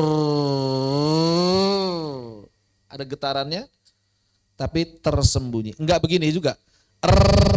Enggak begitu juga. Baik. Ada lagi yang lain, ada apabila makhraj terkunci rapat pada saat huruf diucapkan, namun laju udara dari paru-paru malah mengalir lewat rongga hidung atau aqsal khayshum. Bukan melalui makhraj mulutnya. Maka huruf-huruf yang diucapkan dengan cara seperti itu disebut dengan huruf gunnah atau konsonan nasal. Konsonan nasal. Nasal voice. Atau nasal sounds. Huruf gunnah hanya ada dua. Kok min sih? Mim. Salah. Mim dan nun. Kok mim dan nun. Jadi ketika kita mengucapkan huruf mim, maka mulut syiddah karena terkunci rapat. Tapi suara ngalir dari rongga hidung. Sama dengan nun, syiddah mulutnya. Terkunci rapat tapi mengalir melalui rongga hidung. Begitu. Jadi ini semuanya kita membahas huruf-huruf. Karakternya dilihat dari apa? Dilihat dari makhrajnya. Begitu. Apabila makhraj tidak terkunci rapat saat diucapkan seperti huruf syadidah, namun juga tidak bisa mengalirkan suara dengan sempurna seperti huruf rikhwah. Ada huruf yang begitu? Enggak bisa dikunci sempurna, enggak bisa ngalir secara sempurna. Maka huruf yang diucapkan seperti itu disebut dengan huruf bainiyah atau tawassuto atau pertengahan. Afrikative sounds. Konsonan afrikatif. Konsonan afrikatif. Menurut Imam Sibawayh dan para ulama fonetik, huruf yang memiliki sifat ini hanya satu, yaitu huruf ain saja. Namun para ulama tajwid dan qiraat juga memasukkan yang tadi, lam, ro, nun, dan mim ke dalam barisan yang sama, yaitu huruf bainiyah. Kenapa alasan dimasukkan ke dalam satu barisan yang sama? Karena nanti berkaitan dengan zaman. Berkaitan dengan kadar ketika sukunnya. Jadi berkaitan dengan kadar ketika sukunnya. Jadi nanti para ulama tajwid membagi kadar huruf-huruf syadidah itu pendek. Kadar huruf-huruf rikhwah itu lebih panjang. Sedangkan bainiyah pertengahan ketika sukun suaranya. Contoh, an'amta alaihim, maka akan beda suaranya dengan saat kita mengucapkan aslim, aslim, ngalir. Aslim, afwaja. Beda dengan an'amta. Kita nggak bilang begini, an'amta, tapi langsung lepas. An'amta, alhamdu. Beda dengan huruf rikhwah. Alam nashrah, nashrah, begitu maksudnya. Apalagi huruf syadidah. Nashrah laka sadrak, sad, langsung hilang. Sadrak. Nah makanya ulama tajwid dan qiraat memasukkan lam, ra, mim, dan nun ke dalam barisan bainiyah. Kenapa? Karena ada kaitan dengan zaman. Azminatul huruf. Kadar pengucapan huruf ketika sukun. Itu alasan kenapa kok yang kita kenal sebagai bainiyah jadi 5. Begitu. Itu alasannya. Tapi kalau sekadar melihat makhrajnya saja, ya ini yang tadi dijelaskan. Demikian. Wallahu a'lam bissawab. Ingin saya tambahkan di sini. Namun para ulama tajwid dan qiraah juga memasukkan lam, ra, dan nun dan mim ke dalam kategori ini. Hal tersebut disebabkan oleh adanya teori azminatul azminatul harakah, azminatul huruf, kadar pengucapan, bukan ya, kadar durasi ya, durasi pengucapan huruf yang mesti disesuaikan dengan syiddah, bainiyah, dan rikhwahnya. Syiddah, bainiyah, dan rakhawahnya. Begitu.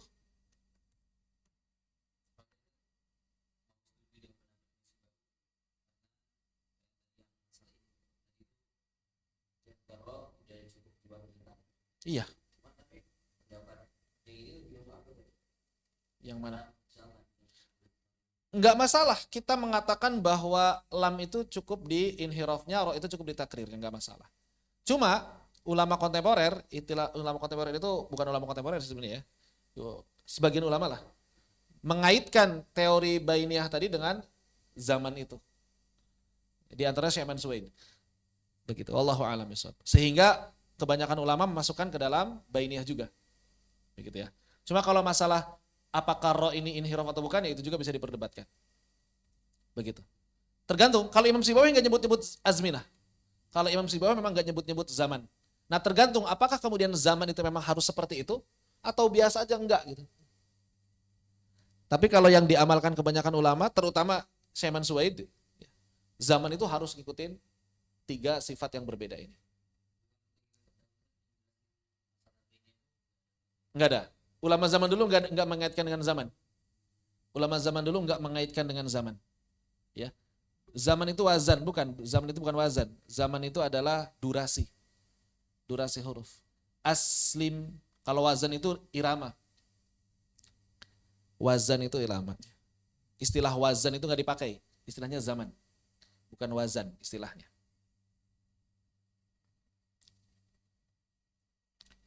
Jadi saat kita mengucapkan huruf-huruf syiddah, maka dia langsung dilepas. Akbar, adbar. Ya kan? Ya logis juga sebetulnya. Pendapat ini logis juga. Karena memang realitanya kita begitu. Kita nggak mungkin bilang akbar, akbar. Gitu kan? Atau akibar, gitu kan. Langsung dilepas. Akbar. Maka menurut pendapat ini, yang mengaitkan dengan teori zaman ini, berarti semua huruf syiddah langsung dilepas. Akbar. Berarti zamannya pendek apa panjang? Pendek kan? Akbar, adbar, abwab. Begitu. Ijlis, idris. Kemudian ketika bainiyah, maka dia pertengahan zamannya. Enggak sependek syiddah, enggak sepanjang rikhwah. Contoh, alhamd. Alhamd. Jadi jangan baca begini. Alhamdu. Kadang-kadang baca begitu kan orang kan. Alhamdulillah. Nah itu berarti menjadikan bainiyah seperti rikhwah. Alhamdu. Ringan. Dan itu kan sebetulnya natural. Ketika kita mengucapkan huruf bainiyah itu otomatis begitu ternyata. An'amta alaihim. Gak dibaca begini. An'amta. Gak dinyaringkan full gitu. An'amta alaihim. Tapi ketika mengucapkan huruf rikhwah, maka dialirkan sempurna, tidak dilepas makhrajnya sampai mengucapkan huruf berikutnya. Aslim. Afwaja. Begitu. Rahman. Demikian. Ini adalah pandangan sebagian ulama. Saya nggak bilang semua ulama juga. Pandangan sebagian ulama yang mengaitkan antara sifat syiddah rikhwah bainiyah dengan zaman. Makanya mereka mengelompokkannya 3. Syiddah, bainiyah, rikhwah. Kenapa kok 3 ini dikelompokkan? Karena ini berkaitan dengan zaman. Walaupun rinciannya tadi. Kenapa kemudian lam disebut bainiyah? Karena inhirafnya. Kenapa ro disebut bainiyah? Karena takrirnya. Kenapa mim dan nun disebut bainiyah? Karena gunnahnya. Kenapa ain disebut bainiyah? Karena dia nggak bisa jadi syiddah, nggak bisa jadi rikhwah. Gitu sebenarnya. Sama aja. Cuma Imam Sibawayh nggak mengaitkan dengan zaman sehingga nggak dimasukin ke bainiyah semua. Yang bainiyah cuma ain. Karena nggak pernah mengaitkan dengan zaman. Begitu. Wallahu a'lam bissawab. Ada yang tanyakan? Lagi dipersilakan. Kalau mau di-explore lebih jauh, tafadhal.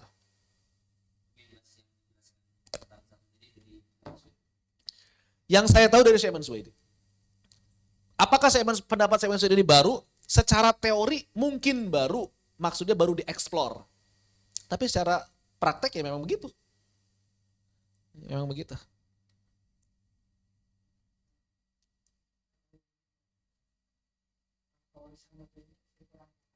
Apanya? Apanya yang belum paham?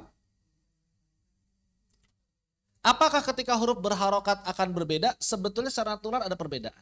Kita bisa buktikan. Misalnya sa dengan na. Coba ucapkan. Sana. Beda apa sama? Beda apa sama? Beda. Nggak bisa disamakan. Sama. Sama. Masa. Kita nggak mungkin mengucapkan ma itu ma. Ma. Nggak normal. Itu nggak natural. Ma. Tapi sa.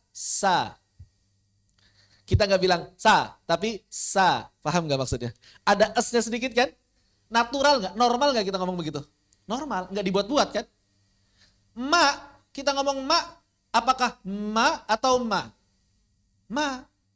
Tapi sa, apakah sa atau sa? Otomatis ada sedikit kan? Natural, ini normal. Jadi maksudnya, ya itu memang seperti itu gitu mengucapkannya. Coba da, kayak gimana? Apakah da? Enggak kan? Nah, gitu maksudnya. Ya kadarnya juga memang beda. Makanya tadi para ulama mengelompokkan ada syiddah, ada bainiyah, ada rikhwah. Kenapa ulama melakukan seperti itu? Bukan ngarang, tapi melihat realita orang-orang mengucapkan begitu gitu. Paham gak, Ustaz? Jadi dari realitanya memang ketika kita melihat orang-orang ngomong itu secara natural seperti itu. Oh berarti dikelompokkanlah oleh para ulama. Oh ini rikhwah.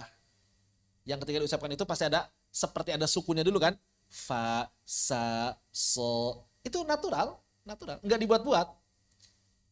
Sa, fa, so, ha, ho, ha. Pasti ada nya dulu. Natural. Makanya dikelompokkanlah, oh ini rikhwah.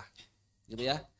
Kalau yang bainiyah bagaimana? Ada seperti sukunya tapi nggak sepanjang rikhwah. Buktikan aja. La, ro, na, ma, a. Ya kan? Ada kan? Yang syiddah bagaimana? Yang syiddah itu langsung. Hampir nggak kerasa konsonannya itu dikit sekali. Da. Langsung lepas. Da. Ka. A. Nggak ada orang mengucapkan huruf syiddah itu. Da.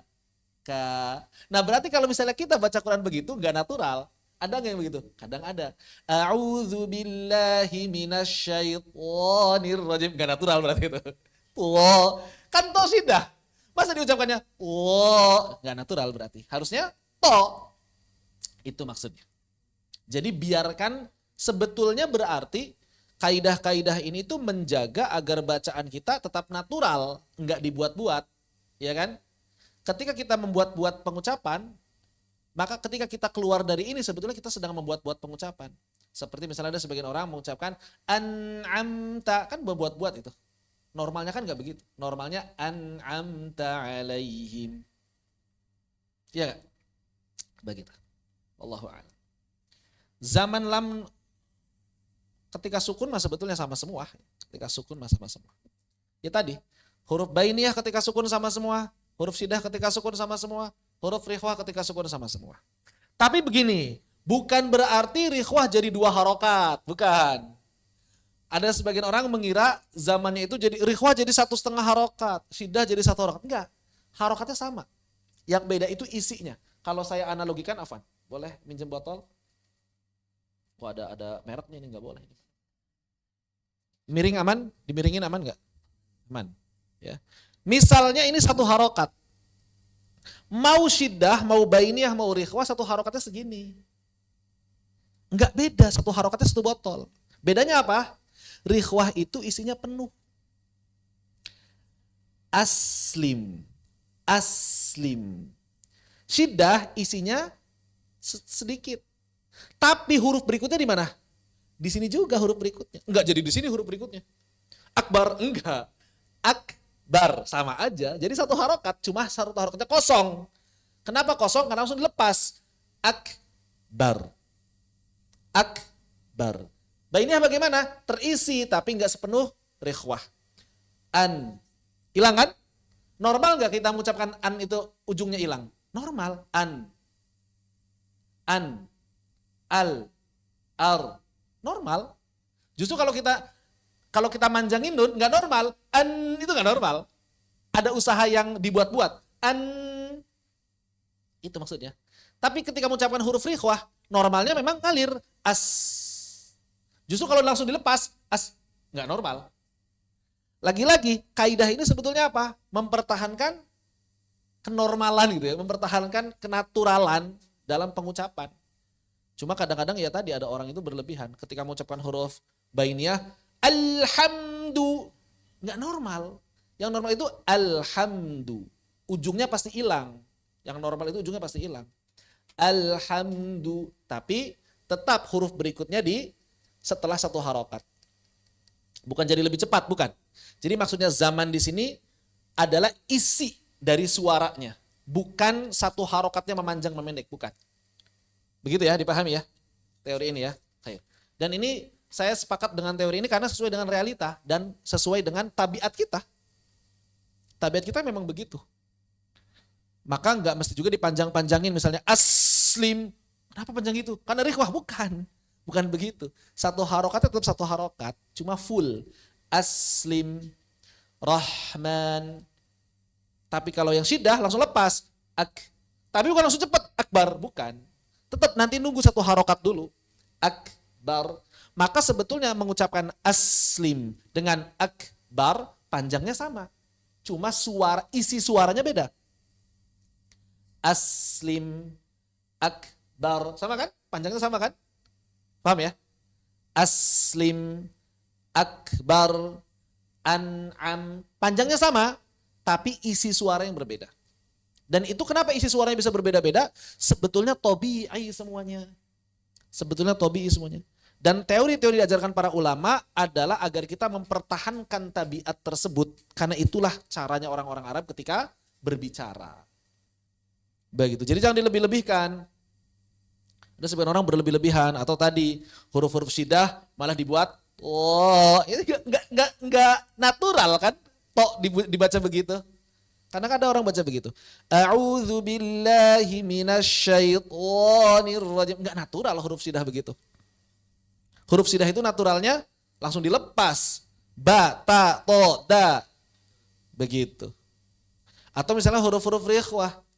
Enggak mungkin huruf rikhwah kita ucapkan misalnya fa, du. Itu kan nggak mungkin, nggak natural. A'udhu, nah itu kan nggak natural.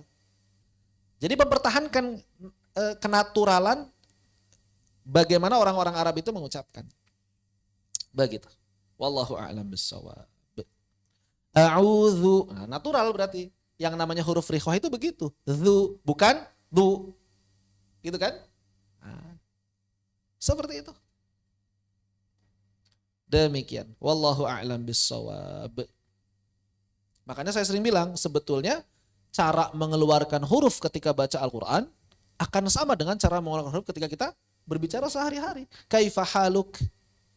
Otomatis yang namanya kaifa pasti kaf langsung dilepas. Nggak mungkin kita ucapkan kaifa haluk, nggak mungkin ya. Gitu. Normal saja, semuanya normal. Natural, normal, sahlah, azbah. Begitu. Wallahu a'lam bissawab. Jadi nggak dibuat-buat. Makanya cara baca dibuat-buat itu nggak akan nyaman terdengar bagi orang yang paham bahasa Arab.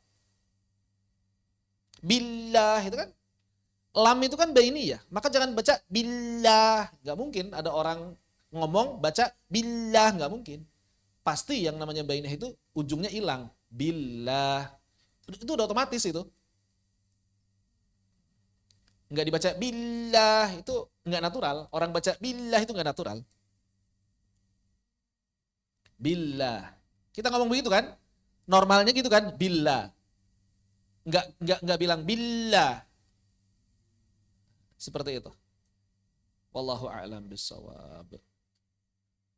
Bagaimana kemudian cara mengucapkan huruf harokat yang kasrah? Ya kalau kaidahnya ditarik rahangnya, i. Tapi itu masalah mulut. Dan ingat kemarin sudah kita bahas. Bukan cuma masalah mulut. Tapi masalah lidah, dan itu yang lebih penting. Jadi cara mengucapkan kasrah itu mulutnya ditarik rahang ke bawah, lidahnya dinaikkan tengahnya agar apa? Agar mendekat ke makhraj iya. I. Segimana tariknya? Ya sesuai dengan hasil akhirnya. Kapan kemudian kita berhenti menarik? Saat kata guru kita sempurna. Wah, saya kok nariknya berlebihan, Ustaz? Ini takaluf enggak? Kalau lagi latihan, wajar. Kalau lagi latihan, wajar. Sampai kapan? Sampai kita terbiasa sehingga tidak perlu narik lagi terlalu kuat. Begitu. Wallahu a'lam. Jadi hasil akhir. Nariknya segimana, lidahnya naiknya segimana, itu tergantung suara. Tergantung suara yang dihasilkan. Begitu. I, U, I, A. Itu kalau secara mulut. Secara lidah sudah kita bahas kemarin. Walhamdulillah. Baik. Ada yang tanyakan sebelum kita lanjut? Tapi istirahat dulu kayaknya. Udah 9.44. Berapa apa? Bod, gimana?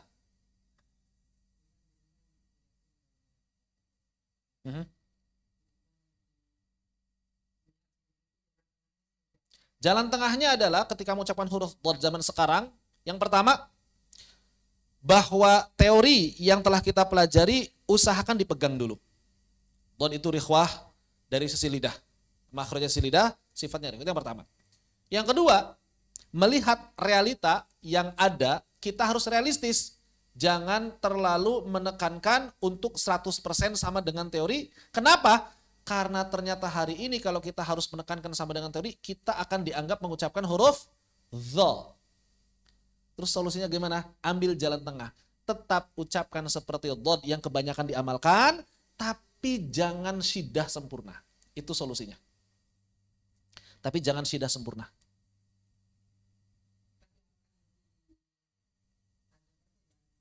Ada. Kalau lagi talaki pasti ada perbedaan.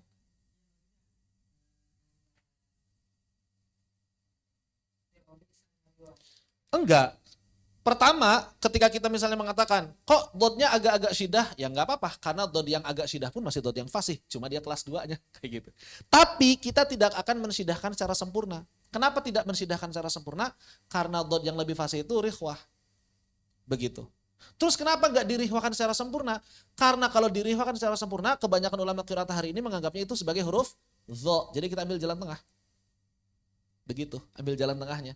Di satu sisi, tetap mempertahankan riwayah dalam artian supaya diterima para ulama, tapi di sisi yang lain jangan jatuh pada dhad yang kelas 2 banget gitu. Misalnya kayak gini, do, nah itu kan dal banget, jangan sampai dal banget. Makanya saya sering bilang, saat mengucapkan huruf dhad, kurangi unsur-unsur dal. Kurangi unsur-unsur dal. Lembutkan pengucapannya. Ghairil maghdubi alaihim waladhdallin. Nah gitu. Jadi jangan waladhdallin, itu kan dal banget. Begitu. Walaupun banyak ulama justru yang mengamalkan begitu kan. Waladhdallin. Tapi kita enggak. Kenapa? Karena kita mempertahankan teori asalnya. Begitu. Itu jalan tengahnya. Wallahu alam ya. Ini apa yang saya amalkan begitu. Secara teori enggak bertentangan karena kita masih mempertahankan masih ada unsur rikhwahnya walaupun sedikit gitu. Secara praktek pun enggak dilarang begitu akhirnya. Karena ketika kita mempraktekkan sempurna rikhwah itu pasti banyak yang melarang. Pasti. Kecuali kalau kita mungkin ngambil sanadnya ke jalurnya Syekh Ubaidullah Al-Ghani gitu ya. Ya aman. Karena beliau memang mengamalkan dhad yang mirip dha tadi itu. Kalau di Lombok ada siapa? Buya siapa? Buya Akil itu, Buya Akil kalau nggak salah ya. Lupa namanya siapa. Dulu saya waktu ke Lombok mau ketemu beliau. Cuma beliaunya lagi umroh jadi nggak bisa. Tadinya pengen baca Al-Fatihah pakai dhad versi itu gitu. Belum sempat ketemu. Begitu, wallahu alam. Demikian. Jadi jalan tengahnya kita tetap berusaha untuk tidak jauh dari teori, tapi kita juga enggak melawan arus para ulama qiraat yang banyak mengamalkannya kok. Mereka lebih memilihnya syiddah.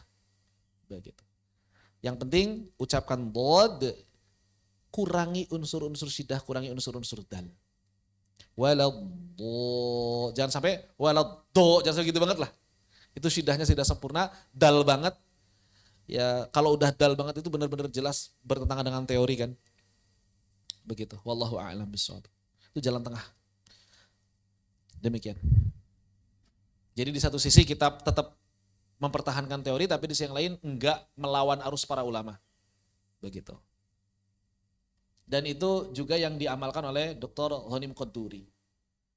Dr. Ghanim Qadduri juga, ya saya sepakat dengan pendapat beliau bahwa kalau kita mengamalkan dhad yang versi Imam Sibawi tadi itu yang sempurna rikhwah yang nggak diterima sama ulama kita sekarang. Begitu. Dr. Ghanim Qaddiri pun nggak punya jawaban, dia pasrah dalam artinya. Ujungnya pasrah pada akhirnya gitu. Ya udah mau gimana lagi, ulama zaman sekarang nggak ngamalin masalah dhad ini. Antum kalau talaki masih disalahin gitu kan? Ya sudah, antum amalkan dhad yang diamalkan para ulama zaman sekarang. Terus yang penting jangan sampai ya tadi gitu. Kalau saya punya pemikiran, kalau Dr. Ghanim Qaddiri cuma sampai situ doang ya pendapat beliau. Amalkan dhad yang diamalkan ulama zaman sekarang. Cuma kalau saya ada tambahannya, sebisa mungkin enggak jadi syiddah sempurna begitu. Supaya enggak benar-benar bertentangan dengan teori. Begitu. Wallahu a'lam bishawab. Ya, saya Ustaz Farabi sampai bilang ya minimal jadi bainiah lah kata gitu. Sampai keluar kalimat itu. Ustaz Farabi sampai keluar kalimat itu gara-gara dhad itu yang sempurna kayak gimana? Kata beliau, ya minimal jadi bainiah lah katanya. Karena gak bisa jadi roha sempurna. Orang-orang bilang itu dho, zaman sekarang itu. Justru kalau kita mengucapkannya waladhdallin, itu mah dho itu mah. Gitu pasti. Sehingga malah dianggap hanjali kan? Gitu. Kayak gitu. Wallahu a'lam bishawab. Demikian. Jadi orang-orang Arab malah dengar kita mengucapkan dho akhirnya. Kalau kita beneran sempurna direkhwahkan itu.